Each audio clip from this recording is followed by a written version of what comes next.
The Handmaiden is a myriad of aspirations and dramatic ambitions, or so it appears to viewers. There is an inducement of doubt in the narrative's insistent profundity, though certainly not in its capacity to conjure entertainment. My concern is that Park Chan-wook's superlative production has disguised a script which may not have read as well as it is eventually executed cinematographically. I cannot offer any opinions on the novel which inspired this film's screenplay, a 2002 text titled Fingersmith written by Sarah Waters, although a scan of the novel's synopsis hints at a less pretentious exercise in crime thriller parades, with a distinct interest in lesbian identity and feminist discourse on male catering pornographic cultures. I suspect that the novel might be suggesting that the manifestation of pornography, especially during the outwardly repressed Victorian era in England, was the ugly id of the patriarchy emerging and victimizing, more overtly and without any cosmologic or political conceit, its feminine subjects in the manner that they might prescribe to beasts, betraying a Darwinian gravity lurking beneath the Christian mores of this particular period. Now, perhaps the novel presents a more nuanced view of pornography than this. Feminism at large has multiple political stances on pornography and of outward sexual expression in general, and the main reason I chose to consider the novel's thematic premise is that it seemed as though it might be compelling and potentially multifaceted. I am concerned that what we witness in the screenplay adaptation, Park Chan-wook's The Handmaiden, is nothing more than powdered, polished psychodrama, with mere surface-level explorations of residual trauma and gender roles, culminating in close-ups and somberly delivered dialogue, but no revelations for our contemporary society to gauge, just familiar archetypal molds for our players to fit. The remorseful manipulator, the gaslit avenger, the old wicked putrid abuser, and the younger, less preened abuser who attempts to attain the position of the elder predator. It sooner reminds one of an earlier 20th century didactic and rote novel than the more subtle and organic texts which would emerge in the later half of that century, which I suspect Waters' novel could belong to, or at least is likely aspiring towards, definitely. Park Chan-wook and his screenwriting collaborator, Jeong Seo-kyung, deduced the novel to be great fare for inspiring grandiose narrative dramatic moments, tension in a glossy period piece that the Orientalist West will salivate over. The 2010s was Korea's decade if it ever had one prior, and it is possible I do not detect the relevance to Korean society which may abound in The Handmaiden, and I am not privy to this.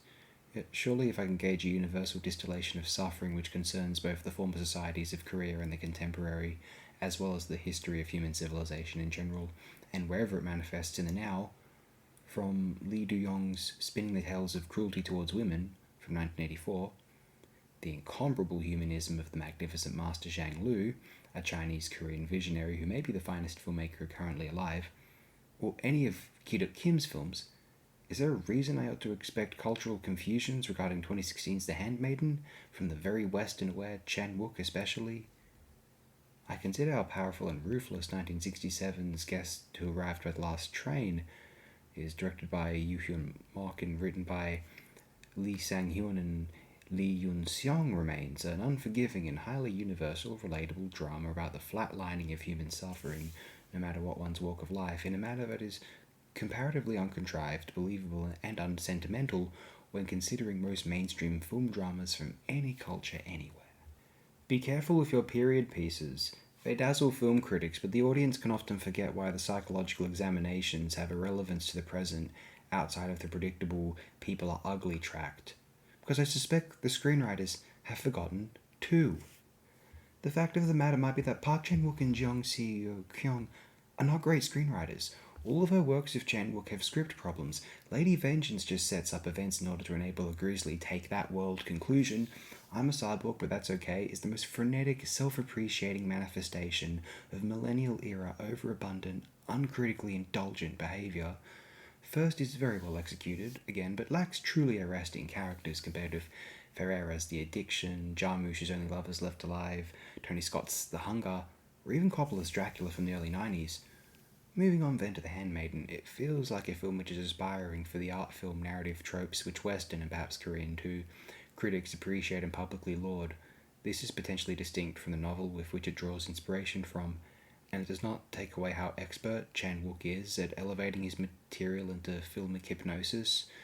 Chung Chung-hoon cinematography is a very high standard which other 2010s acclaimed features do not often or even scarcely match. And it doesn't even render the film unengaging or unentertaining in the slightest.